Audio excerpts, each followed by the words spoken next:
So it's May here in Devon. I've got a tank of water there, I've got a tank of water there, I've got a tank of water there and a bin of water, and there's another tank over there. And what I'm trying to do is fill them all up. There's tubs of water all over the place. So I'm trying to fill as much as I can because summer's coming.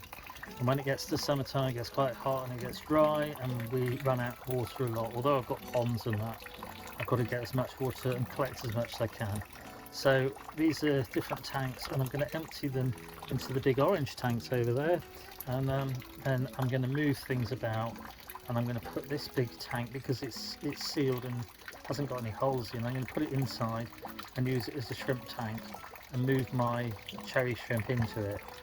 So collecting water, I've got gutters as you can see, and they collect water off the polytunnel, off the sheds. So as you know, I like to repurpose things. A friend of mine gave me this, which is a plastic pallet. Unfortunately, it's got some very large holes in the middle, so if you've got little feet or anything, you fall down there, that's going to hurt. So I'm going to stock it out with, I don't know, some rocks, something, I guess. Quite a juggle around. I've moved pots and tubs about, so that one's very algified. The big tub that was here is going to be my new shrimp tank.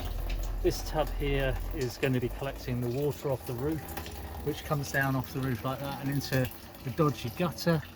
The other tank over there has got the water that was in the two tubs, and as I say, this one's now catching water, and I'm gonna catch water in this other one as well, obviously, and I've got to do something about the pallet, but this is my new doorstep pallet, so just sort of bring you along and show you.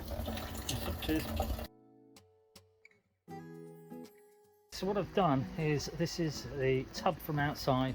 I've cleaned it out, roughly cleaned it out, scraped out a bit of algae, load of snail eggs, because I don't want too many snails, and like I said, I've roughly cleaned it out. But what I also don't want is dirty water in it. So what I've done is I've set up the gutter system.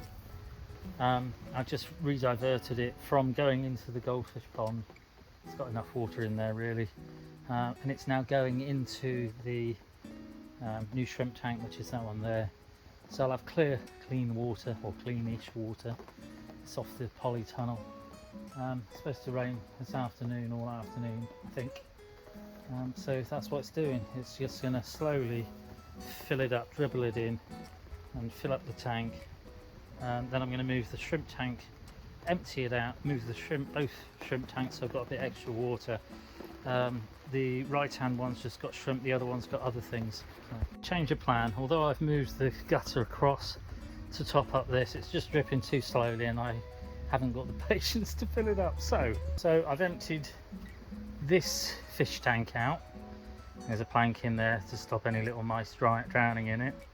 But I'm going to set up the gutter system to run back into this fish tank with the goldfish in, and then the overflow will run back into the other tank to fill that up, and I'll still have enough water. I mean, it's chucking it down, and these tubs fill up quite quickly, so they'll fill up overnight, and if I need any more water, I've got water. I'm going to bring you in to take the shrimp out of the polystyrene shrimp tank, put into the new giant tank, move the floating plants across, move the water weed across, and then the other beasties I'll put back into one of these tanks as well, or into the white cloud minnow pond. So the gutter now comes back down here, runs into here, it's actually onto the overflow, so it runs straight into the other tank down there. Again, the stick's back in because I don't want the little mice to drown. There's loads of slugs on that bit of wood, and there's not a lot growing at the minute, so once it is growing they'll be taken out and moved outside, and something will eat them probably, but until which such time I'm a bit of a softie and I don't really tend to kill things. If I had the chickens, they'd eat them, but I haven't got chickens, so that's that out of the question. Anyway, gutter system set back up, water's running down off the polytunnel roof, dripping into here, which runs into the tank, and it is running in down the bottom there off the bit of wood, I think. Anyway, there we go. So collecting water again, and I'm going to move the shrimp. So we've got some different types of weed. There's some in here, it's very fine, but it's just going to go over there, just throwing it in. Those green looking things over there, they're bromeliads, and I've sort of stuck them into a couple of holes in some bricks. There's a floating plant there, there's another one here. Ooh, it's got quite a bit of algae, hang on. Right, so there's another floating plant there. That's just getting thrown in the top there. I've got all this stuff. This is red router. So again, I'll just chuck it in and it will sort itself out, find its own way. What I don't really want is I don't want duckweed in the new tub. So that's what I'm trying to avoid. Just pinching all this out and it's literally going into the next tub, and I'll sort it out in there in a minute. And there's this other floating pondweed as well, which is, I can't remember what it's called. I'm sure someone will make a comment or I'll look it up and put in what it is in a bit. And there's a few bits of that as well. There's a load of shrimp, I can see them, they're starting to appear. The other one is floating lettuce, so I'm going to get that out as well. Again, all that can go in. Any algae that is in here will get eaten eventually by the shrimp. I don't know whether I'm going to get some little tiny Chilean rasboras as well, which will sort out any mosquito larvae, because I don't really want mosquito larvae in these tubs. It's just for literally for breeding red cherry shrimp or shrimp of some description. They're very good gardeners, as am I, and they just feed on algae. The other bits of plants, there's some leaves in there. See, these are just dead leaves. If you're keeping shrimp at home and you've got some leaves in your garden, you can put them in some hot water and just give them a rinse, just a soak in some hot water, and it will kill off any beasties and bugs before you put them into your shrimp tank. I'm going to take that algae off of that bit of weed and see this bit of, it's like Canadian pondweed or something, and it's got a load of shoots, a load of roots on it. Just trying to get rid of the algae that's there. So that's just getting thrown in. See this new tank? There's a bit of, not too sure what that's called, but there's a bit of that. That's going in as well. It's got a bit of red root stuck to it. A bit more there. Some more of that with the, hang on a minute. Some more light Canadian pondweed with some root on it. That's going in as well. Just trying to get rid of the worst of the algae. Okay, so that's the tub set up. There's the floating plants. So there's this little one here. They'll multiply in no time at all. There's red router, and there's the other one over there, floating lettuce. Can't remember what this little one's called, I'll look it up. And that one's either floating heart or frog bit. And then there's a little bit of starwort or something, and there's the what are they called, the bromeliads. And like I say, I've just taken cuttings off the big bromeliad plant, and the big one I've put into another floating raft bed that's got some water in. I'm going to move the little pump across, which is the solar pump, which is this one here.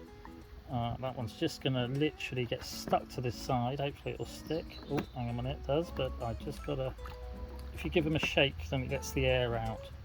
I'm going to turn it around like that so that it's close to the surface, so that when it does come on and it does work, it'll draw the water and shoot it across the tank, give it a little bit of flow, the movement, and move the water about, move some air into the water.